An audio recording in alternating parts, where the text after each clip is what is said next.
was a lobster dish. It was cut in half lengthwise and served with herbs, obviously grilled. On the side were vegetables, grilled vegetables, and an uzu dipping sauce. Uzu is basically a white creamy sauce designed to enhance flavor. It doesn't really have any flavor of itself, but if you dip something into it, it just makes it that more, the flavor more pungent in a good way.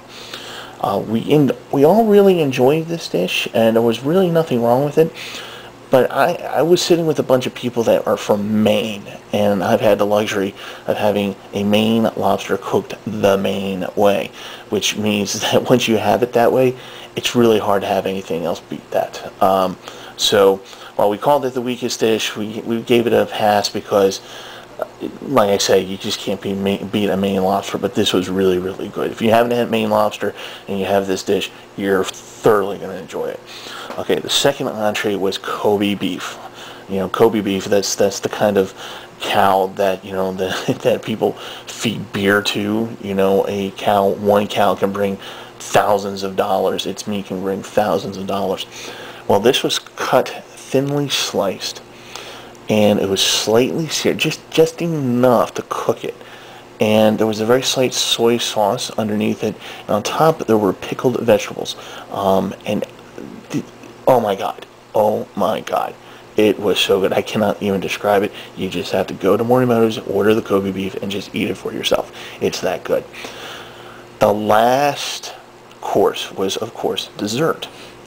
Dessert was a small piece of chocolate cake, kind of cubed, topped with strawberry shortcake, and then with a side of mint-flavored dense foam and a sweet spring melon dressing. It was a very nice way to end the omakase.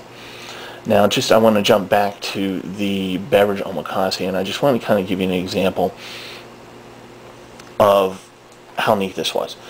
Each drink that came out had a 60-second dissertation on why it was special.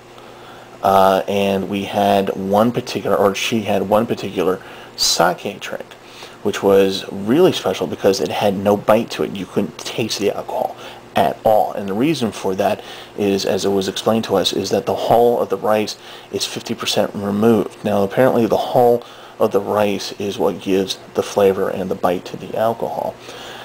Because there was no taste to it, they had to add something to it. So what they did is they added honeysuckle flavor to it.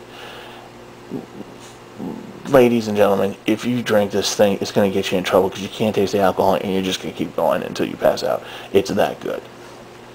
Alright, so after our dinner, which lasted 2.5 hours, we decided to go out to the lounge after paying for it. And like the rest of the place, it had a nice, pleasing bamboo ceiling. It was very small. It's very cozy. You know, low couches, low seating, padded rests. And the bar was very small. I think if you had more than 20 people in there, it would be crowded. And there's a window, a very large window, that looks down onto the restaurant. It's actually an open window. There's no glass. And you can look down into the restaurant as people are eating. And it was just a really neat place to be. As a matter of fact, the picture, if you look at my blogs, or if you see the picture of what seems to be looking down onto like a bunch of blue stripes, that is actually where I took the picture from. Okay, one last comment before I end this. Morimoto's clearly takes pride and care in choosing its ingredients and the creation of its dishes. That same attitude also applies when they hire their people. The service we received at this place was incredible. It is the best. It is textbook perfect. Just let me give you a couple examples here. I had a napkin on my lap that fell to the floor. I was sitting on the outside of the booth, and all I did was just look down, and suddenly the hostess was right there, and she gave me a new napkin, took the other one away, and it was like, just like, bang, there 1 second, go on to the next. And, it was just amazing, that kind of thing. Also, our waiter, who was very knowledgeable of everything that's going on, he also took very good care of us. And you can tell that these people don't just bring you your food. They have to know what it is that they're taking to you. And it's just very, very impressive.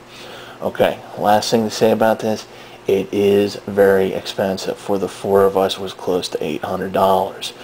for this particular omakase. Now, granted, we were ordering very expensive things, so you won't necessarily pay that much for it if 4 of you go, but just to give you an idea, it is expensive.